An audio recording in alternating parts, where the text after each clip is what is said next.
Innal hamdalillah, salatu wassalamu ala Rasulillah Nabiyina Muhammadin ibn Abdillah wa ala alihi wa sahbihi wa mawala. Laqad qala Allah Ta'ala fi kitabihil karim, a'udzu billahi minasyaitonir rajim.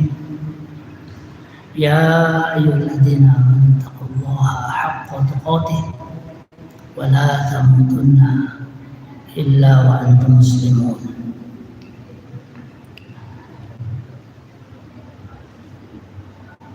Hadirin wa hadirat jamaah Masjid Syuhada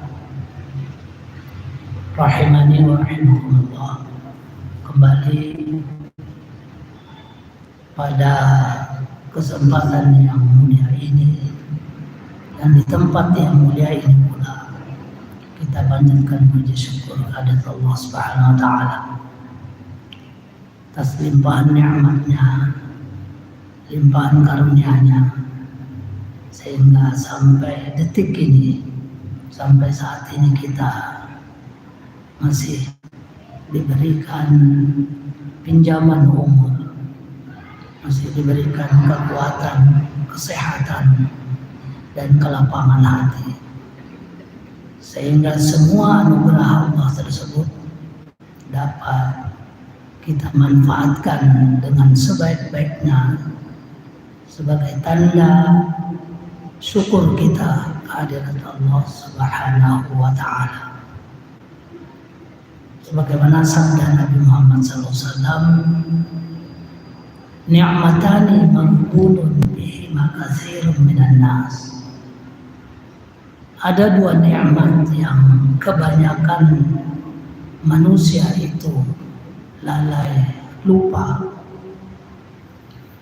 Nikmat tersebut adalah nikmat kesehatan dan kelapangan hati.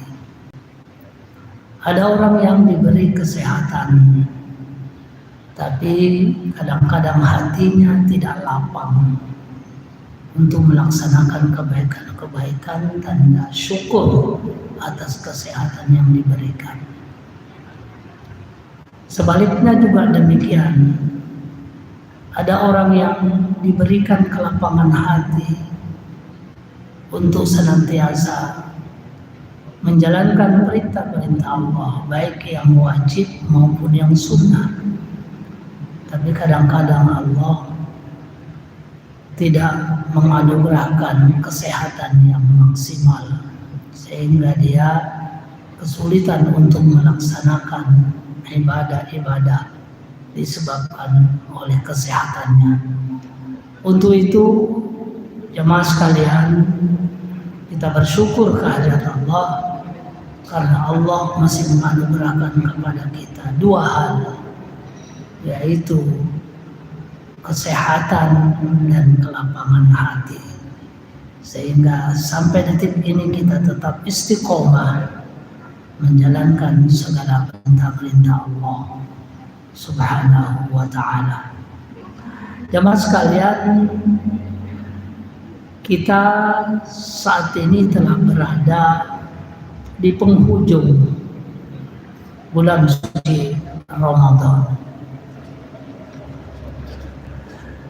Ada baiknya pada kesempatan yang baik ini kita kembali membuka lembaran kajian-kajian kita yang selama ini tentu sudah kita ketahui, kita pahami, bahkan telah kita amalkan setiap saat. Akan tetapi tidak ada salahnya dalam rangka untuk menyegarkan kembali ingatan kita, pemahaman kita. Sebab di dalam kita mengamalkan perintah-perintah Allah Subhanahu wa taala, terutama terkait dengan ibadah mahdhah, ibadah yang sudah ditentukan, baik itu kaifiatnya, tata caranya, waktunya maupun tempatnya. kita kerjakan itu semua bukan dari sisi lahiriahnya saja, tapi tentu juga kita perlu memahami, mengetahui di balik perintah tersebut hikmah apa yang terkandung di dalamnya. Sehingga dengan kita memahami, mengetahui, insya Allah dapat meningkatkan bukan sekedar kuantitas ibadah kita, tapi juga kualitas ibadah kita.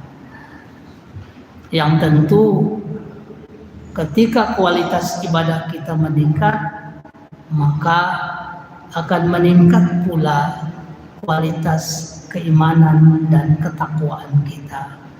Apalagi bulan suci Ramadan yang di dalamnya ada perintah puasa, yang memang salah satu targetnya adalah bagaimana kita bisa meningkatkan keimanan dan ketakwaan kita kepada Allah Subhanahu wa taala.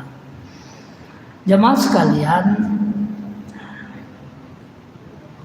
sudah menjadi pengetahuan kita bersama bahwa di penghujung bulan suci Ramadan ada beberapa kewajiban-kewajiban tambahan, kewajiban-kewajiban yang mesti juga harus kita pahami sekaligus kita kerjakan dalam rangka untuk menyempurnakan rangkaian ibadah-ibadah yang kita laksanakan di bulan suci Ramadan. Yang pertama, bulan suci Ramadan dengan ibadah puasanya yang utama itu ditutup dengan kita mengeluarkan apa yang disebut dengan zakat fitrah. Zakat fitrah bukan sekadar kita melaksanakan salah satu ketentuan, yaitu membayar atau mengeluarkan harta kita dalam bentuk makanan pokok atau dikonversi dengan dalam bentuk yang lain. Akan tetapi di balik pelaksanaan atau perintah zakat fitrah itu ada mengandung hikmah, ada mengandung fadilah, keutamaan. Nah, ini saya rasa perlu kita pahami supaya lebih menghusukkan kita dalam melaksanakannya.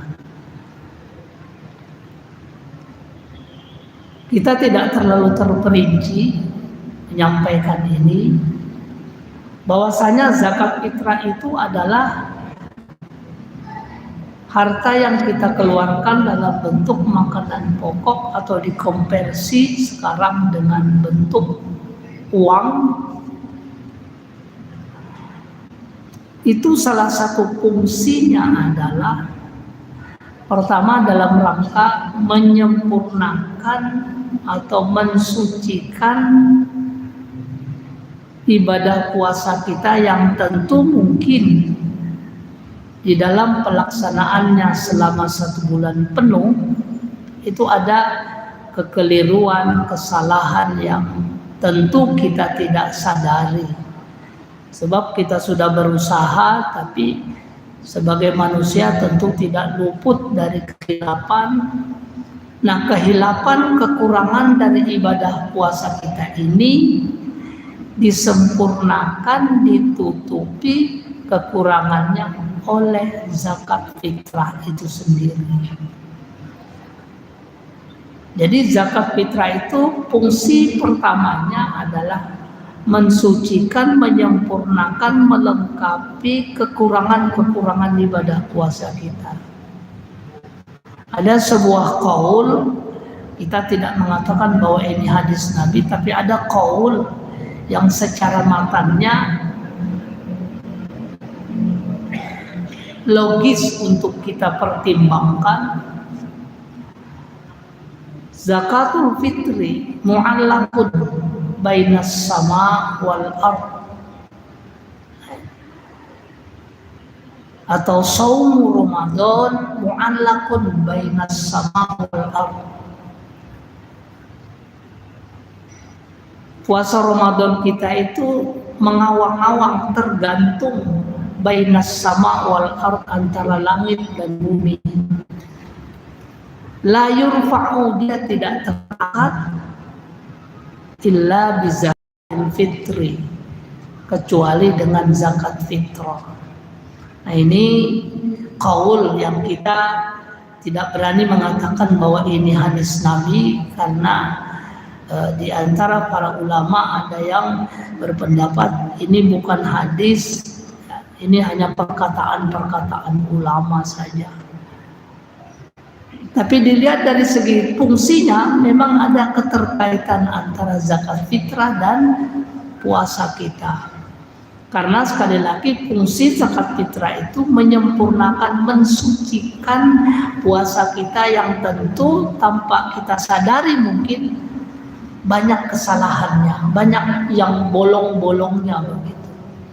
Jadi ditutupi, ditambal oleh zakat fitrah itu.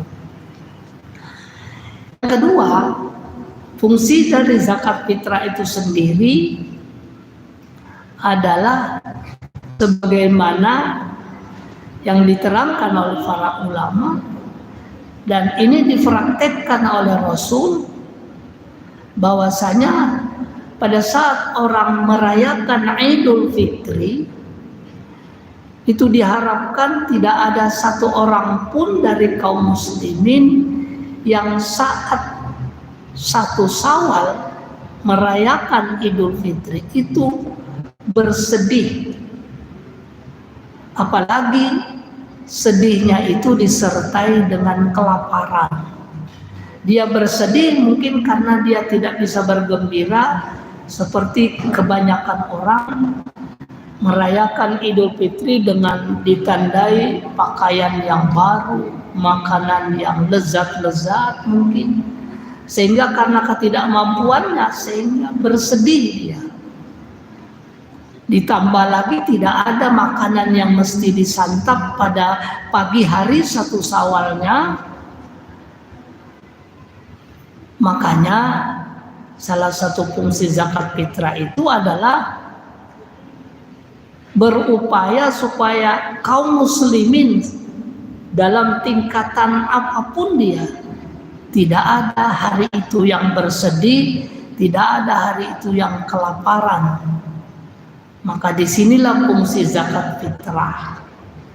Maka zakat fitrah ini dianjurkan untuk diserahkan, sunnah utama itu diserahkan pada saat menjelang Idul Fitri.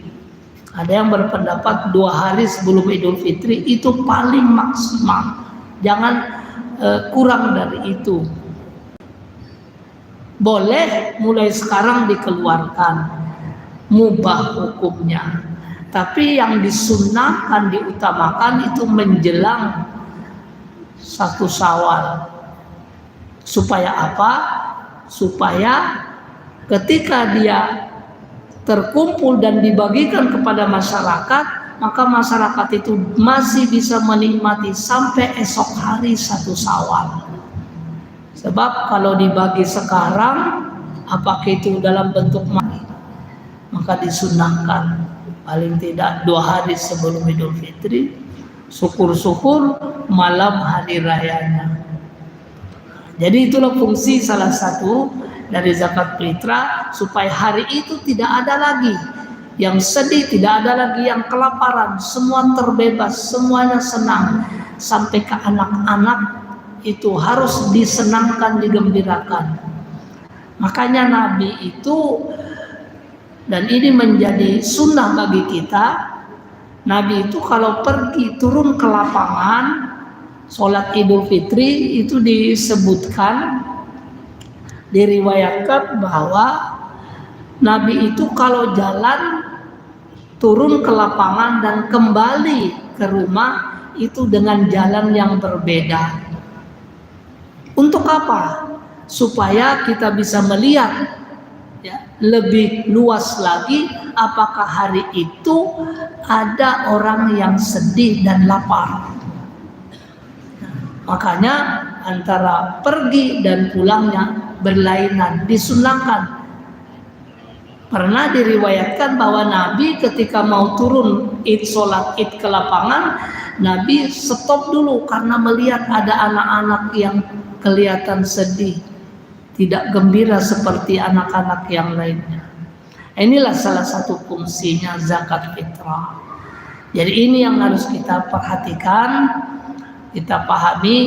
Dengan kita mengeluarkan zakat fitrah itu apa manfaatnya, apa fungsinya, dan lain sebagainya. Selanjutnya, setelah itu kita penuhi, tidak kalah pentingnya kita memahami, kita kaji lagi, walaupun sekali lagi sudah tiap tahun kita amalkan, ya. Tapi sekali lagi kita perlu paham substansinya apa. Tentang Idul Fitri, ya.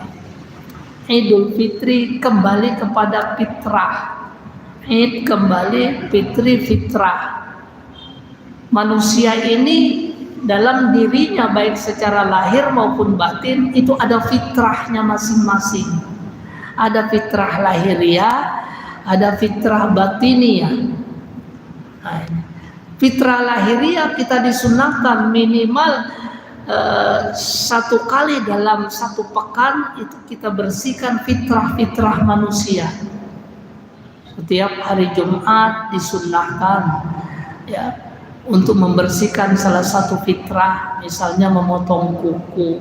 Itu bukan sekadar kebersihan, tapi di balik itu ada nilai ibadah. Jadi kita tidak dianjurkan kuku kita panjang, apalagi sampai melewati batas waktu 40 hari. Itu fitrah lahir yang kita disunahkan untuk membersihkan kuku. Mohon maaf, bulu-buluan, kumis misalnya. Mohon maaf, bulu ketiak. Jangan dibiarkan tumbuh subur lebih dari 40 hari. Itu fitrah secara lahir. Tapi juga ada fitrah secara batiniah. Artinya pada diri manusia itu ada diberi potensi atau modal dasar yang itu menjadi sifat manusia. Apa kata Allah? Innal insana khuliqa halu'a idza massahu syarru jazu'a wa idza massahu khairu manu'a. Sesungguhnya kami ciptakan manusia itu, kata Allah, salah satu potensi dasarnya adalah dia itu suka keluh kesah. Jadi kalau kita mengeluh, itu sebenarnya satu sisi itu bagian dari fitrahnya manusia yang memang Allah ciptakan begitu. Keluh kesah, hujan salah, hujan dan banjir, dikasih Allah panas, kepanasan, debu. Ini bentuk fitrah manusia. Sedikit saja turun hujan sudah begini-begini sudah hati. Jangan-jangan 3 jam hujan, tenggelam lagi rumah. Tapi pada saat panas, ya begitu juga. Ngomel juga, keluh kesah juga.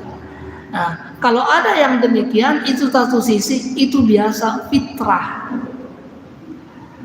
Tapi tentu fitrah ini harus kita tempatkan pada posisi yang sebenarnya.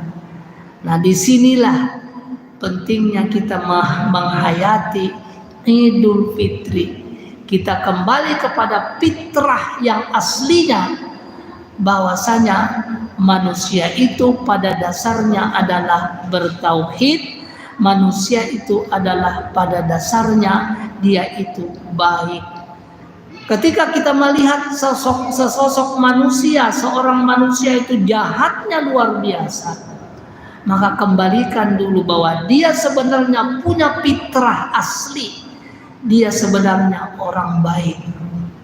Cuma dia belum menemukan pola bagaimana mengembalikan kepada fitrahnya yang sebenarnya, yaitu menjadi orang yang baik. Semua makhluk di muka bumi ini, terutama manusia, itu semua bertauhid.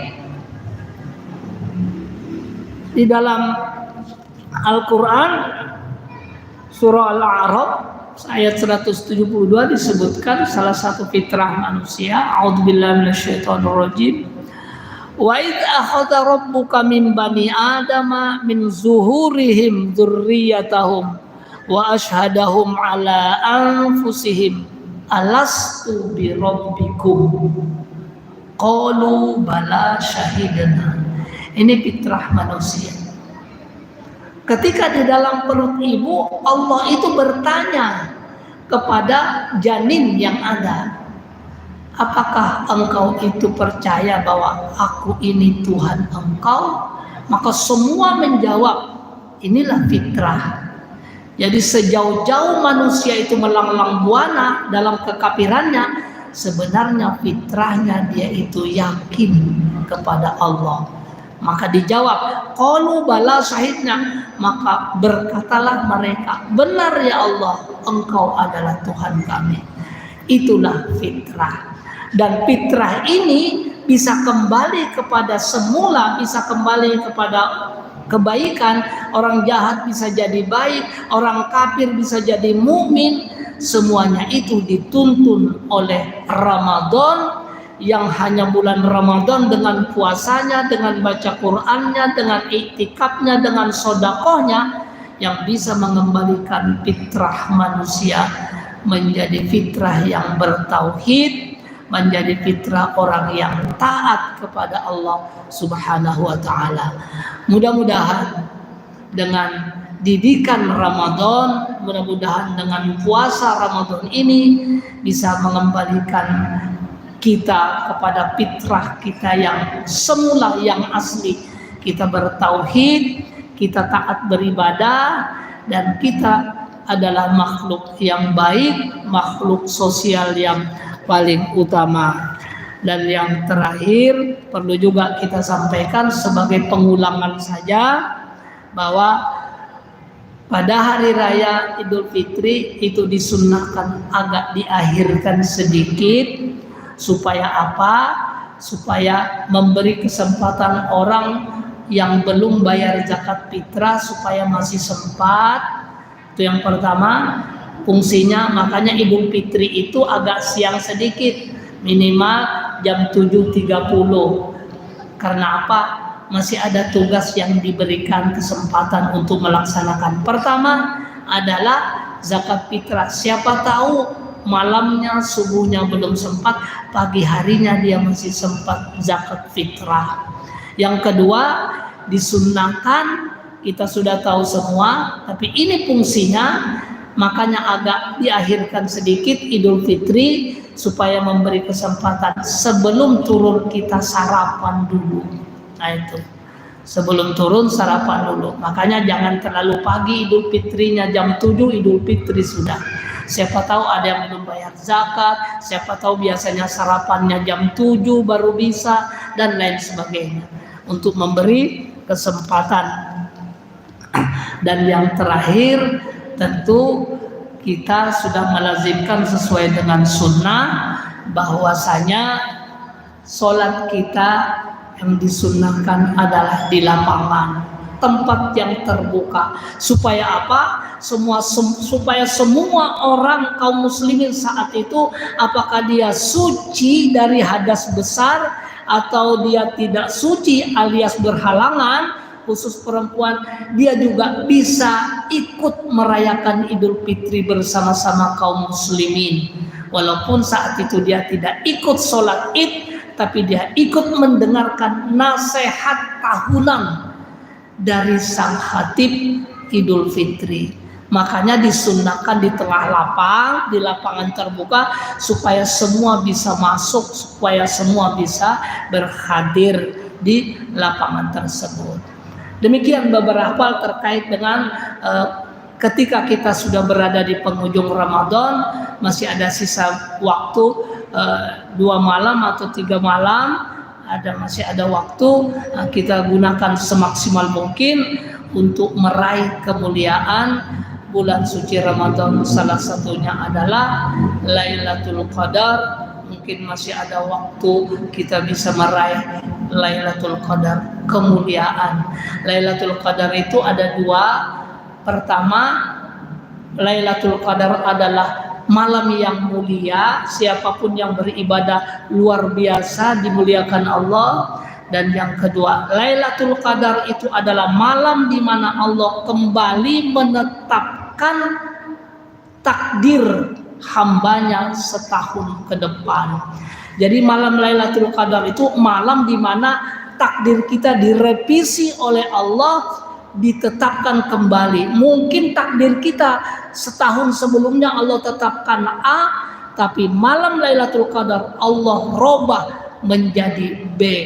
Mungkin begitu kira-kira. Dengan apa? Dengan doa demi doa. Sebab kata Nabi, takdir itu bisa dirubah dengan doa yang sungguh-sungguh. Demikian, mudah-mudahan ada manfaatnya. Salah hilaf mohon maaf. Assalamualaikum warahmatullahi wabarakatuh.